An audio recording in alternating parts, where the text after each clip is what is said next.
The design and study of computing systems is just one area of computer science. When you think of computing systems, you might picture a computer, a video game system, or a tablet. But there are other types of computing systems. A car radio is an example of a physical computing system that interacts with its environment, in this case, its owner. If you find a station you like, you can assign it to a preset button by holding down the button.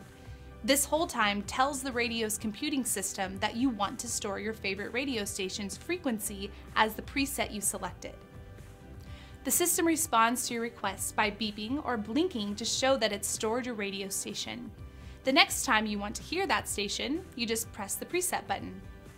Designers, artists, programmers, and a variety of other professionals use physical computing systems to create art, safety devices, and other helpful inventions.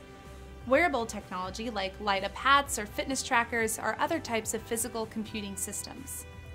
Connected home appliances like a smart thermostat are part of the Internet of Things, which is a type of physical computing system that relies on an internet connection to communicate between devices. Designing and creating physical computing systems requires hardware, such as sensors and buttons, and software, like a computer program. Throughout this unit, you've learned how hardware and software work together to create physical computing systems that interact with their environment. Now it's time for you and your team to choose one of 3 problem options for your final design and programming challenge. Let's review your options. The first problem option considers outdoor safety, specifically when performing outdoor activities in the dark. If your team chooses this option, you'll design and program a device that creates safer conditions in the dark. The device should be wearable and activated by the wearer or environmental conditions, like the setting sun.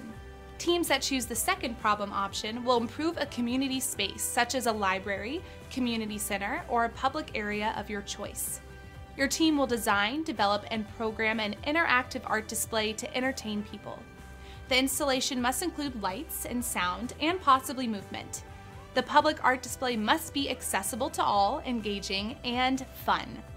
The third problem option considers people or animals who may need assistance to retrieve something. If your team chooses this option, you'll design and program a mechanical dispenser to deliver a useful object when an environmental action occurs. The device must have lights to indicate that it's been activated and must use a motor to provide motion. Your team will select one of these problems. As you design and build your hardware, you'll also construct, test, and debug a program to create a physical computing system that interacts with its environment.